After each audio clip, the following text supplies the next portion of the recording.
My mom relentlessly chased my little sister's affection until a tragic accident she caused left Sophie unable to walk, possibly forever. It all began with a single photograph. My mom had made my little sister scrawl, "I love mommy more," directly across my dad's face. He tried to smile, but his expression clearly fell. When I begged Mom to stop vying for Sophie's love, she just rolled her eyes, claiming Sophie had already picked her favorite. "I'm just making sure she doesn't forget," Mom insisted. Stayed silent. That was 5 months ago. This morning I found Mom dragging her fingernails along our garden fence, screaming Sophie's name, blood seeping from her hands. Earlier, when my 7-year-old sister Sophie declared she loved her dad more, Mom was cooking dinner. Sophie had rushed up, tugging on Mom's skirt. Mommy, come. Daddy's wearing my Elsa costume. He looks so funny." Mom chuckled, but said she was too busy to look. Sophie, in a playful, mocking tone, mimicked, "Ooh, I'm Mommy. I cook. I'm too bored to have fun," she then giggled. "That's why I love Daddy more." With that, she dashed back to play. Mom shrugged it off, but I could see the sting in her eyes. The next day, after dinner, Mom helped build a fort. She crawled through the blanket tunnels with Sophie, even putting on silly voices for their stuffed animals. When Sophie asked for ice cream, Mom immediately agreed. Dad raised an eyebrow, but Mom just winked at him. She continued to make Sophie laugh by putting ice cream on Dad's nose and licking it off. A few days later, I watched Mom and Sophie roll down the grassy slope in our backyard. Mom's expensive sundress, a recent birthday gift, was completely ruined with grass stains and mud. Dad looked worried, but Mom simply shrugged, saying memories matter more than dresses. We all thought it was sweet at first, but Mom's antics became more than just fun. When Dad came home with a new puzzle for him and Sophie, Mom quickly interjected, saying she and Sophie were going for ice cream, just us girls tonight. Dad's face dropped, but he didn't argue. Worse it became. A pattern. Every night, Mom would plan a unique activity for just her and Sophie, completely excluding Dad. I remember one Saturday during family drawing time, Mom repeatedly whispered to Sophie. I watched her push Sophie to depict Dad with a pout and write, "I love Mommy more" at the top. When Dad saw the drawing, his shoulders slumped. Mom, meanwhile, smiled as if she'd won a prize. A few days later, Mom grabbed finger paint and began painting directly on our living room walls with Sophie. When Dad tried to stop them, Mom snatched Sophie's hand, and they ran outside laughing. Dad and I spent 3 hours scrubbing the walls clean. 2 days later, searching for Christmas decorations in the attic, I saw Mom lifting Sophie through the hatch and onto the roof. The roof was steep and had no safety railings. I screamed for her to stop, but she just rolled her eyes. "Just having fun. You're as boring as your father." Then came the car incident on a Tuesday. Dad and I left Mom and Sophie in the van while we popped into the store for snacks. Ow! When we stepped out, our jaws dropped. Sophie was driving Mom's SUV. Mom was in the passenger seat, cheering. "Press harder on the pedal, sweetie." Sophie pressed too hard, smashing into a parked car. The owner rushed out moments later. Dad immediately took responsibility, handing over his insurance information and $500 cash. Mom, meanwhile, was praising Sophie on how fantastic she did. That night I went to check on Sophie. Cuddled in her princess bed, she whispered, "Mommy is starting to scare me." Dad and I knew we had to intervene.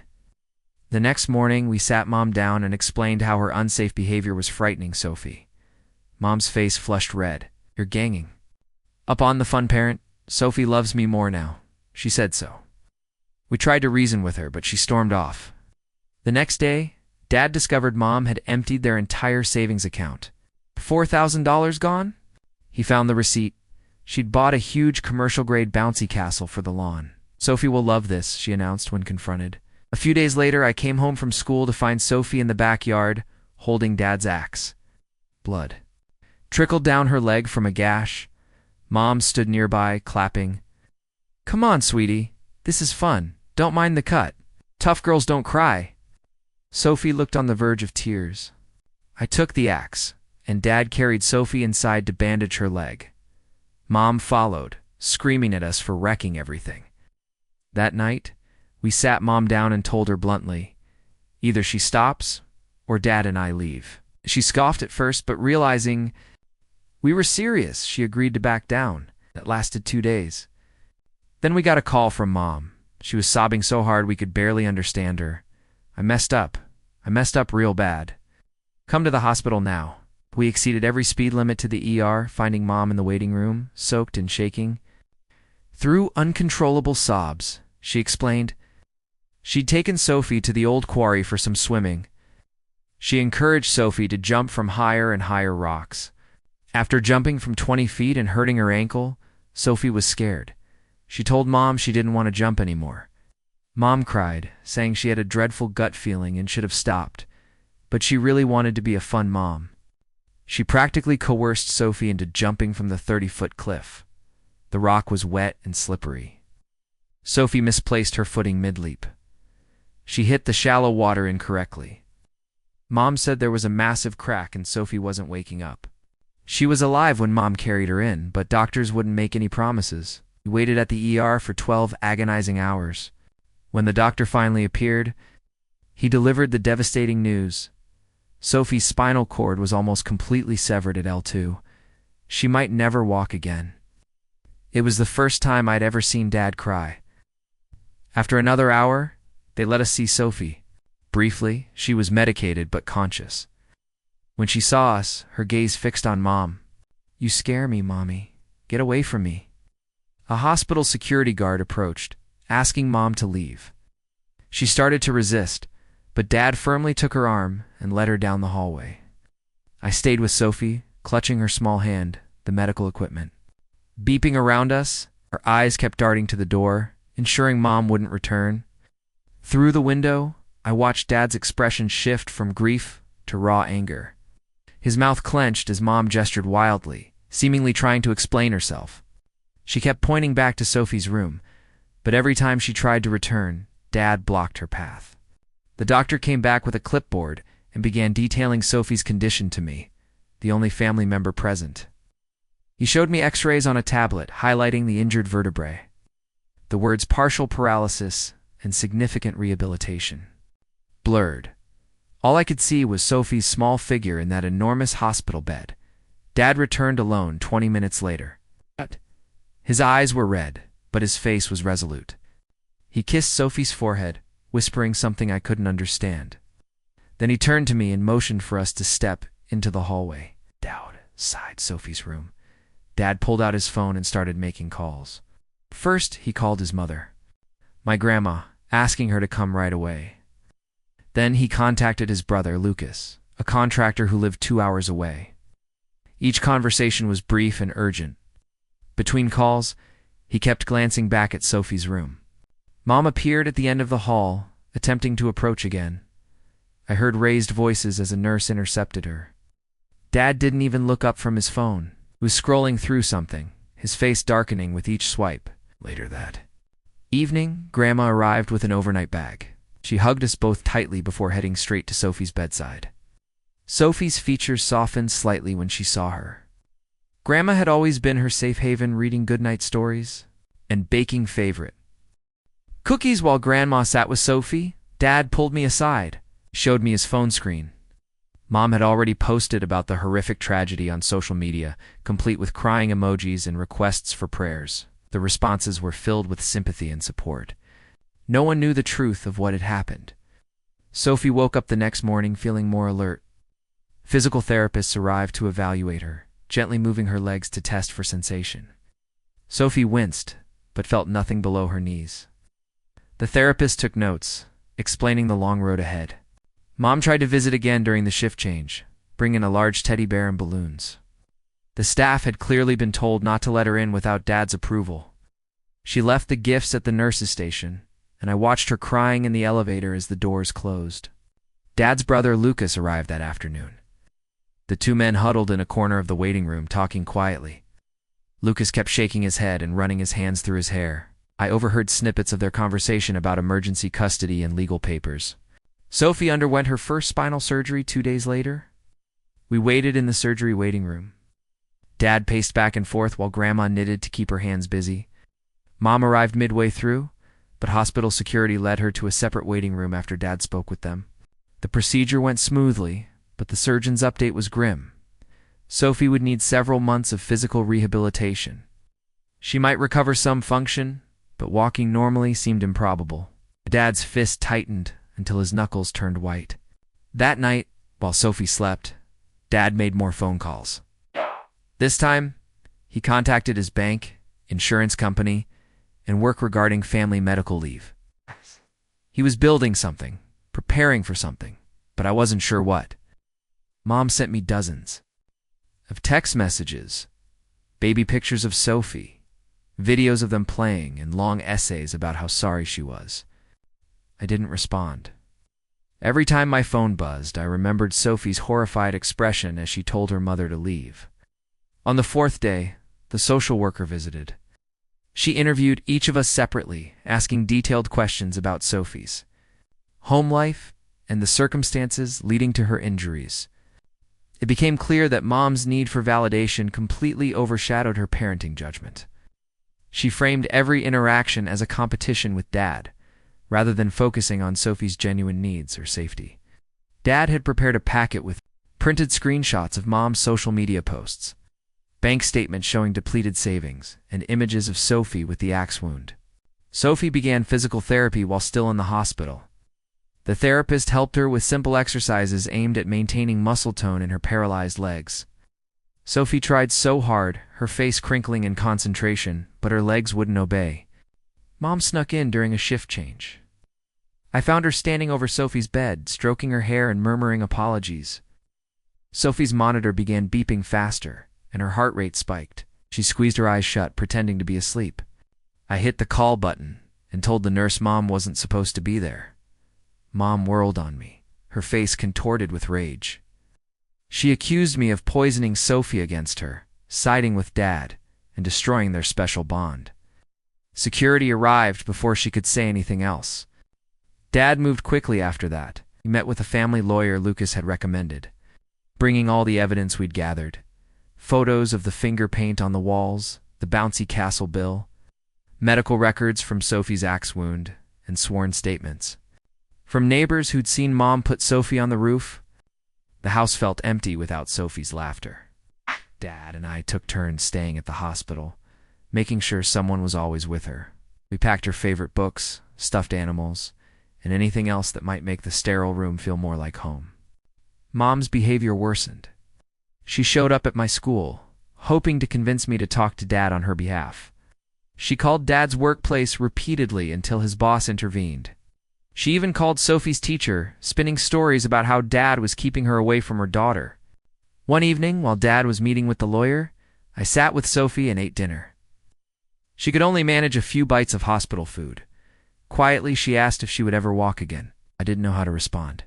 Grandma moved in temporarily to help. She cooked meals, did laundry, and made sure I got to school on time.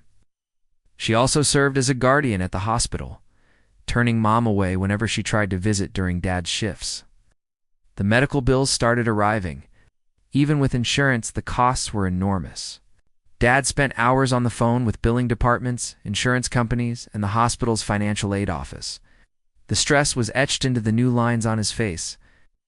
Sophie experienced both good and bad days. Sometimes she pushed hard, in physical therapy, determined to regain sensation in her legs. Other times she just wailed, wondering why Mommy had made her jump off that cliff. The therapist said the emotional damage might take longer to heal than the physical injuries. Mom hired her own lawyer. Papers arrived at the house, demanding visitation rights. Dad crumpled them up and threw them in the trash, then retrieved and smoothed them out, knowing he'd need them for paperwork. Lucas helped Dad install security cameras throughout the home. They put new locks on all the doors and windows. Didn't say it aloud, but we all knew he was worried about what Mom would do next.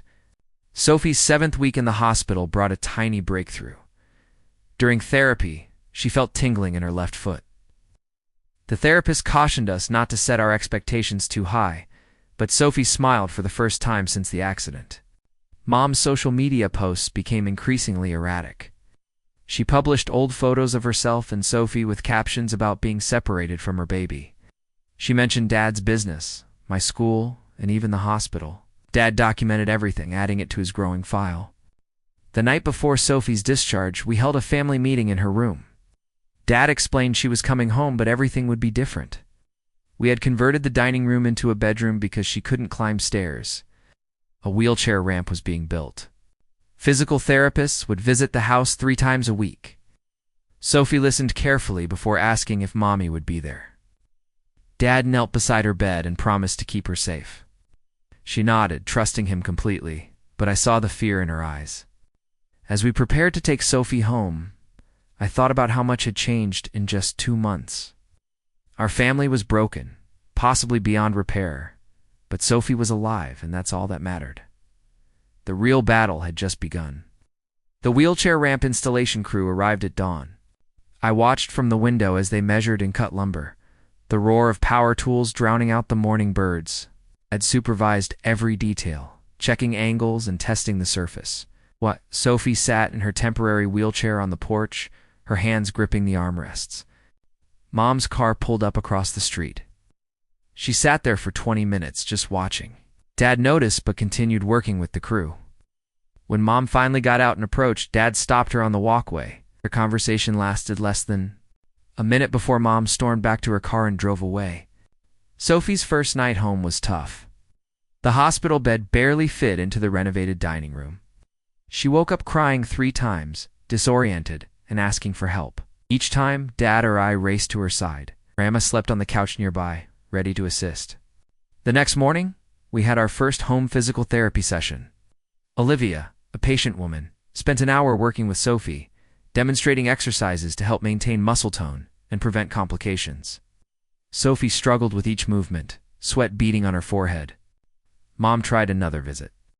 That afternoon, it's time she brought Sophie's favorite aunt, seemingly thinking familial pressure would grant her access.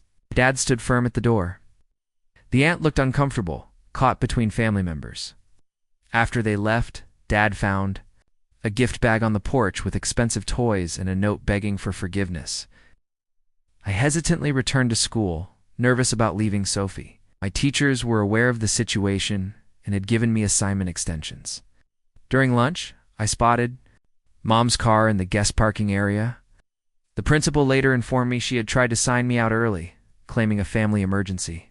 Sophie's progress remained modest. The tingling in her left foot fluctuated. Sometimes she could wiggle her toes slightly. Other days, no sensation at all. The physical therapist cautioned us that spinal injuries are unpredictable. Recovery is not linear. Dad discovered Mom had been calling Sophie's doctors, pretending to be his assistant to get medical updates. The hospital tightened its information protocols.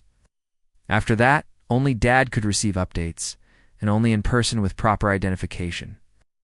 Lucas spent weekends helping Dad modify the house for Sophie's needs. They added grab bars to the bathroom, widened doorways, and created smooth transitions between rooms.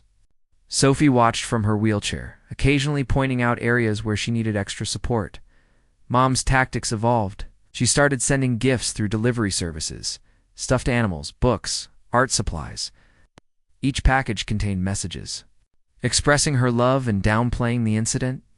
Dad photographed everything before storing it in the garage, building a documentation file. The medical expenses continued to grow. Even with payment plans, the financial strain was obvious. Dad sold his motorcycle and worked extra shifts whenever possible. Grandma contributed from her pension. We all made sacrifices to aid Sophie's rehabilitation. Sophie's emotional state was a roller coaster. Some days she resembled her former self, laughing at cartoons and playing with toys. Other days she said nothing, staring at her unmoving legs with hollow eyes. The trauma counselor visited twice a week, using play therapy to help her cope. Mom showed up for one of Sophie's physical therapy sessions. She had somehow figured out the schedule and waited until Dad stepped out to take a work call. Olivia abruptly halted the session and wheeled Sophie to her bedroom while I blocked Mom's path. Her anguished pleas echoed through the house until Dad reappeared and escorted her out. The security cameras proved their worth repeatedly. They caught Mom trying to enter through the back gate at night, testing windows and even attempting to befriend our elderly neighbor to gain access to the house. Dad collected the footage and added it to his ever-growing archive. Sophie's schooling required careful planning. She couldn't go back to her regular classroom yet. The district provided a home tutor 3 days per week. Sophie struggled with the adjustment, missing her friends and her usual routine. We scheduled video calls with classmates to try and maintain some normalcy. Mom's lawyer sent more aggressive letters demanding access. They questioned Dad's decisions, suggested mistreatment, and threatened legal action. Dad's lawyer responded by providing evidence of Mom's harmful behavior and Sophie's explicit fear of her mother. One morning, I found Mom had slipped. Dozens of printed photos under our door from before the accident, showing joyful moments between her and Sophie. The manipulation was evident, yet it hurt to see those memories weaponized. Sophie reached a significant milestone in week 10. She stood with support for 30 seconds. The physical therapist used parallel bars to help her get out of her wheelchair. Her legs shook furiously but supported her weight. We all cried, even Olivia. Mom's social media campaign escalated. She started a blog chronicling her unfair separation from Sophie, portraying herself as a victim of Dad's domineering actions. Friends and distant relatives began calling after only hearing Mom's side of the story. Dad refused to speak publicly, instead focusing on Sophie's care. The financial burden forced difficult decisions. Dad considered selling the house for something smaller and more accessible to Sophie. Lucas offered to buy Dad's truck and loan it back to him, which brought Dad to tears. While Sophie was learning to walk again, Mom was playing lawyer ping pong. Talk about priorities getting twisted like a pretzel in a blender. The security cameras captured her window shopping at midnight, like a bargain burglar showing her problem-solving abilities. We were running out of resources. Sophie's improvement had plateaued, which was frustrating. The initial gains stopped, leaving her with little sensation and minimal functional movement below the knees. The doctors adjusted their expectations, referring to permanent changes rather than full recovery. Mom tried to ambush us during a medical checkup. Approached in the parking garage as Dad transferred Sophie from the car to her wheelchair. Sophie began hyperventilating, her entire body shaking. Security intervened while I consoled Sophie, but the harm was done. She refused to leave the house for several days afterward. Grandma's health deteriorated due to the stress. She developed high blood pressure and needed her own medical appointments. The role reversal was difficult. She had come to help us, but now she needed care herself. Dad hired a part-time assistant, another expense we couldn't afford. Sophie's birthday approached, her first since the catastrophe. She requested a quiet celebration with only her family. My heart ached when she explicitly said, "No, Mommy." We arranged a low-key celebration with her favorite cake and a few homemade gifts. Mom found out about the birthday on social media. A cousin had casually mentioned it. She arrived with a huge present and demanded entry. Dad forcefully blocked the door as she yelled accusations. Sophie heard everything from her room and sobbed into her pillow. This incident prompted Dad to file for a restraining order. The lawyer said we had enough documentation, but the process would take time. Meanwhile, Mom's harassment persisted through every possible channel. Sophie began experiencing nightmares about water. She would wake up gasping, as if drowning.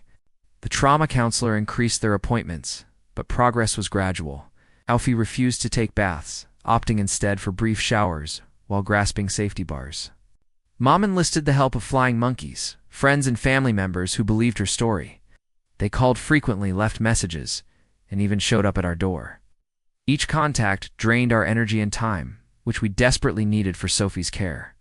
Lucas discovered Mom was spreading accusations about Dad at work, claiming he was harsh and domineering. Fortunately, Dad's supervisor knew the truth and supported him. However, murmurs and stares from coworkers added another layer of tension. Sophie's incremental advances became our lifeline. She learned how to shift herself from bed to wheelchair with minimal assistance. She could shower alone using grab bars. Each small win for independence felt monumental. Mom's attempts became increasingly imaginative and frightening. She hired a private detective to photograph our daily activities, She asked Sophie's old babysitter to check in on things. She even called my school counselor to express concerns about my home life. The breaking point occurred during Sophie's swim therapy session. It was her first time near water since the accident in a carefully supervised setting. Sophie was making progress, floating with help, when Mom appeared through the pool's glass observation window. Sophie saw her and panicked, inhaling water and choking. She became hysterical, fighting anyone who tried to touch her, so the therapist had to remove her immediately. Sophie vomited from fright at the end of the session and refused to continue with therapy. Dad finally snapped. He confronted Mom in the parking lot while I stayed with Sophie. I couldn't hear the words, but I saw Dad's controlled rage, Mom's dramatic theatrics, and finally her speeding away. Dad returned, shaking with fury. That night we had an emergency family meeting. Dad, Grandma, Lucas, and I discussed options as Sophie slept. The situation was untenable. Mom's escalating behavior was hindering Sophie's improvement. We needed a permanent solution. Lucas suggested moving out of state and starting over somewhere Mom couldn't follow. Grandma worried about Sophie's medical team and established care. Dad investigated legal possibilities in other jurisdictions. I just wanted Sophie to feel safe again. Sophie must have overheard as she wheeled herself out. Tears streamed down her face. She begged us not to make her leave her doctors and her room, which were the only sources of stability she had left. We promised to find another way. Dad spent the next few days on the phone with attorneys, social workers, and advocacy organizations. The restraining order papers progressed slowly. Mom's attorney fought every step, requesting psychological assessments and supervised visitation. Mom's behavior indicated she was unraveling. Her social media posts became increasingly nonsensical. She shared old footage of Sophie walking, running, jumping, and all the things Mom had stolen from her. The vindictiveness was astounding. One afternoon, while Dad was in a legal meeting and Grandma was napping, I heard a commotion in the backyard. Through the glass, I saw Mom attempting to tear down a section of our new fence. She was crying and ripping at the planks with her bare hands. I called Dad immediately and kept Sophie distracted in her room. By the time Dad arrived with Lucas, Mom's hands were bleeding on the fence. They found her lying prostrate in the yard, sobbing about wanting to see her baby. The police arrived this time. Mom was taken for a mental evaluation. Dad wrestled with conflicting emotions, anger over what she'd done to Sophie, but also grief at her apparent mental decline. We could all feel how terribly everything had gone. Sophie sensed a difference in the house that evening. She asked if Mama was unwell, and that was why she did such horrible things. We tried to describe mental health in terms a 7-year-old could comprehend while validating her fear and anger.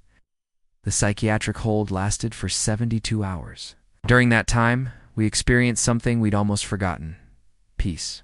Sophie relaxed slightly, participated more in therapy, and even smiled. During a video call with her schoolmates, when Mom was released, she was given medication and required therapy. Her lawyer called Dad about a suggested deal. Mom would stay away if Dad lifted the restraining order. Dad refused, understanding that we needed legal protection. Sophie's rehabilitation progressed positively during her mother's absence. She regained sensation in her left foot and could now move her toes deliberately. The physical therapist was cautiously optimistic about the possibility of partial mobility through intense therapy. We used the quiet moment to build better routines. Sophie began attending online school sessions and maintained regular contact with her teacher and classmates. She joined a virtual support group for kids with spinal injuries. She was slowly building a new normal. Mom's return to pestering was quick, but different. The medications seemed to reduce her intensity, but not her determination. Wrote to Sophie through her lawyer, proposing various concessions, supervised visits, phone calls, even just letters. Dad spoke with Sophie's trauma counselor about the proposals. The counselor was straightforward. Sophie was not ready for any contact. The terror was still too raw, the trauma too recent. Forcing interaction could lead to major setbacks. We focused on small successes. Sophie learned how to prepare basic meals from her wheelchair. She started drawing again, though her pictures were noticeably darker than before. She even smiled at Dad's terrible jokes on occasion. The restraining order hearing approached. Dad methodically organized evidence and witness statements. Lucas took time off work to testify. Even some neighbors offered to talk about what they had witnessed. Mom got a new lawyer, one known for aggressive tactics. They filed counter motions, demanded Sophie's medical records, and questioned Dad's parenting abilities. The legal maneuvering was exhausting. Sophie's 8th birthday was 6 months away, but she was already worried about it. She made me promise to help Dad keep Mommy away. It broke my heart to see a 7-year-old planning defense strategies for her own birthday. Physical therapy yielded incremental development. Sophie could stand for 2 minutes with support. She felt sensation in both feet, but her motor control remained limited. Each session tested her limits, leaving her fatigued but determined. Mom's mother, our other grandmother, finally reached out. She had only heard her daughter's version of events and was shocked to learn the truth. She offered to help in any way she could, even if it meant testifying about her daughter's actions. The familial fractures widened. Relatives took sides. Based on insufficient information, holiday planning became a minefield. Sophie asked why certain cousins had stopped visiting, another loss in her transformed world. Dad's employer proposed permanent remote employment to help with Sophie's care. Flexibility was essential for appointments and therapy sessions. His coworkers arranged meal deliveries and gift cards, small but meaningful gestures. Sophie developed coping mechanisms, some helpful, others concerning. She insisted on checking the door locks repeatedly. She kept a whistle beside her bed. She made me promise I would never leave her alone with Mommy, despite our assurances that it wouldn't happen. The restraining order hearing was postponed when Mom's lawyer requested more preparation time. The delay irritated everyone, but our lawyer assured us it would ultimately help our case. More time meant more evidence of Mom's ongoing harassment. Sophie's progress inspired everyone. She learned how to navigate curbs with her wheelchair. She could shower alone using safety equipment. She even discussed returning to school part-time next year. Mom's attempts to push our boundaries became more inventive. She sent packages to Sophie's friends' homes, hoping they'd deliver them. She volunteered at community events, knowing we might attend. She was everywhere and nowhere, a constant threat. The day before the rescheduled hearing, Mom made her most audacious move yet. She arrived with a moving truck, claiming she was taking her belongings from the house. Dad called the police, and I kept Sophie calm in her room. Mom was using a moving truck like it was a custody Uber. I'm pretty sure that's not how joint property works, but okay. The moment right before court is prime time for making your own case worse. The officers assessed the situation and barred Mom from entering. She screamed for her rights, her property, and her child. Sophie heard everything. Despite our efforts, the trauma counselor had to conduct an emergency session that night. As we prepared for the hearing, I considered our new reality. Sophie was stronger than a 7-year-old should have been. Dad had aged years and months. Grandma's health remained fragile. We were surviving, but at a high cost. The hearing would determine our immediate future, but the long term was unknown. Sophie might never walk normally again. Mom's mental health seemed to be deteriorating. Our family was permanently affected by one person's desperate need to be the fun parent, but we had each other. We celebrated small victories and found hope. Sophie was alive, getting stronger, and learning to navigate her new reality. The battle wasn't over, but we were still fighting. The hearing morning began with unforeseen issues. Mom's new lawyer filed an emergency motion claiming Dad had hidden assets.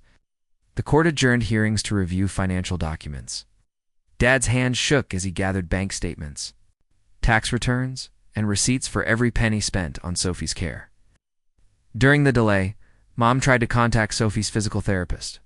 She called the rehabilitation center, claiming to update insurance information before breaking down in tears about missing her baby. Olivia politely declined to relay messages, but did notify us about the incident. Sophie's anxiety increased. With the court postponement, she barely slept, constantly checking to make sure her bedroom door was shut. At 3 a.m., I caught her practicing wheelchair maneuvers and planning escape routes in case Mom got inside. The trauma counselor implemented emergency sessions. 2 days before the rescheduled hearing, Lucas learned Mom had been photographing our house from various angles. A neighbor's security camera caught her estimating the distance from the street to Sophie's window. Dad quickly moved Sophie's bed away from the windows and fitted blackout curtains. The financial examination revealed Mom had opened credit cards in Dad's name and maxed out cash advances. We were unaware we had $23,000 in debt. Dad's lawyer rushed to add fraud documentation to our case while Dad spent hours on the phone with credit card companies. Sophie's physical therapy deteriorated. She was always watching the door, unable to concentrate on her exercises. Her progress reversed. The 2-minute standing record fell to 30 seconds. Olivia recommended suspending sessions until the legal matter was resolved, but Sophie insisted on continuing. Mom's mother paid an unexpected visit and delivered disturbing news. She'd found journals in her daughter's apartment detailing complex preparations to rescue Sophie. The entries included researched wheelchair-accessible routes to the Canadian border and lists of drugs that could be used to sedate children. Grandma handed everything over to Dad's lawyer. We all stayed awake the night before the hearing. Sophie experienced panic attacks every few hours. Dad paced the home, checking locks and cameras. I sat in Sophie's doorway, watching her restless sleep. Grandma brewed endless cups of tea. No one drank. Court day began with Mom appearing in a wheelchair, claiming stress-induced paralysis. Her lawyer argued she needed accommodation and understanding, not restriction. The judge requested medical proof. Mom abruptly stood up when the bailiff suggested calling an ambulance. Dad presented our evidence systematically: security footage, medical records, financial fraud documentation, and witness testimony. Judge's expression darkened as the pattern emerged. Mom's lawyer tried to interrupt several times but was shut down. Sophie delivered her testimony via video link from a secure room. She spoke openly about her fear, nightmares, and the accident. When asked if she wanted to see her mother, Sophie shuddered and shook her head. The judge observed her obvious distress. Mom's testimony unraveled quickly. She contradicted herself regarding the quarry event, claimed the roof access was safe, and said the axe wound was overstated. When shown images of Sophie's injuries, she blamed Dad for not providing adequate supervision. Her lawyer winced visibly. The judge ordered a recess following Mom's outburst about being the victim. During the break, Mom cornered me in the hallway restroom. She gripped my shoulders, begging me to tell the judge that Sophie needed her. "Mother!" I screamed, and security removed her. Lucas testified about Mom's attempts to gain entry to the house, revealing footage from cameras she didn't know about. The judge watched Mom testing windows at 2 a.m., trying to pick locks, and even offering to bribe the mailman for a key. Each video bolstered our case. Olivia presented expert testimony regarding Sophie's regression during Mom's contact attempts. She added that Sophie's physical improvement was closely tied to her sense of safety. The medical evidence was clear: Mom's presence actively hampered Sophie's recovery. Mom's final witness, a friend who had only heard Mom's account, faltered under cross-examination. She admitted she had never seen Mom with Sophie after the accident and had only heard Mom's stories. She left the stand, visibly distressed, realizing she had been duped. The judge's ruling came swiftly. Sophie was granted a permanent restraining order, and Mom was not allowed to contact her until she turned 18. Mom screamed for her rights, her love, and her baby. As she lunged toward Dad, the bailiffs closed in. Her lawyer physically restrained her. Mom made a final attempt outside the courthouse. She broke free from her lawyer and dashed towards Dad's car where Sophie waited. I pushed myself between them as Dad started the engine. Mom stomped on my back, yelling Sophie's name until the police arrived. Sophie's soft cries broke the silence on the way home. She had heard everything through the car windows. Dad reached back to clasp her hand, and I caressed her shoulders. Grandma waited on the porch, her face filled with questions we would address later. That night, Sophie slept soundly for the first time in months. No checking locks, no nightmares, no terror. Dad sat outside her door anyway, finally allowing himself to cry. The war was won, but the cost was enormous. Mom's harassment didn't stop immediately. She sent letters to various relatives, set up bogus social media sites, and even hired a plane to fly a banner above our house. Every violation was noted and reported. Her own lawyer eventually dropped her as a client. Sophie's rehabilitation progressed faster without the constant fear. She stood for 5 minutes within a week. Her toes responded regularly. Olivia cried tears of joy when Sophie took an assisted step with parallel bars. Hope crept back into our lives. The financial fallout took several months to resolve. Dad fought every false charge while managing Sophie's medical bills. Lucas organized a fundraiser to help meet therapy expenses. The community's support astonished us. People who had witnessed Mom's decline wanted to help. Sophie's emotional healing progressed slowly. She was still startled by unexpected noises and insisted on seeing who was at the door before opening it. But she smiled more, laughed at movies, and even asked about going back to school for art class. 6 months after the hearing, Mom was arrested for breaking the restraining order. She had been caught on school grounds during Sophie's virtual graduation ceremony. Her efforts were finally thwarted when she faced criminal charges. Prison was her new reality. Sophie learned to walk with forearm crutches, defying the initial prediction. Each step required immense effort, but she persevered. We all cried when she walked unassisted across her bedroom. She wouldn't sprint or jump again, but she could walk. Dad gradually improved our financial stability. He accepted a promotion. That required additional hours, but allowed remote work. The balance wasn't perfect, but Sophie was never without attention or support. We learned how to function as a smaller, stronger family unit. Sophie's 9th birthday arrived peacefully. She requested a poolside party, confronting her fear of water head-on. With her crutches removed, she floated with friends, laughing. Joy on her face wiped away months of anguish. She was healing, truly healing. Mom's letters from prison remained unanswered. Sophie made her own decision, asking Dad to return them unopened. She focused on moving forward rather than dwelling on the past. Her strength astonished everyone who knew our story. House alterations became permanent fixtures. What began as emergency modifications turned into Sophie's unique environment. She decorated her room with artwork she did while recovering. Each item represented her journey from darkness to hope. Sophie returned to school part-time using a wheelchair and crutches. Her classmates greeted her enthusiastically. She joined both the art club and the student newspaper, discovering new ways to express herself. Normal seemed strange, but possible. Sophie entered an adaptive sports event 2 years after her accident. I watched her race in her wheelchair. Determination etched on her face. I saw the fighter she had become. She didn't win, but her smile as she crossed the finish line was triumphant. Dad fell in love again with a physical therapist from the hospital.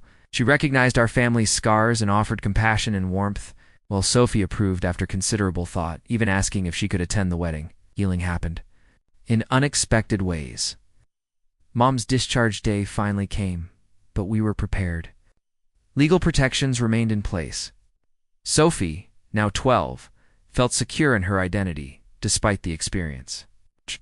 She knew her mother might try to return, but she also understood we would protect her. Our family looked different than before, smaller. Scarred, but unbreakable. Sophie walked on crutches, but stood tall. Dad had tension lines, but grinned freely. Grandma walked slowly, but she remained our foundation. I grew up faster than expected, but I found purpose in defending my sister. Mom's desperate need to be the fun parent cost Sophie her steps, Dad his youthful appearance, and Grandma her health. Yet we survived. More than that, we learned to thrive in our new circumstances. Sophie's laughter returned, different yet genuine. That triumph was most important.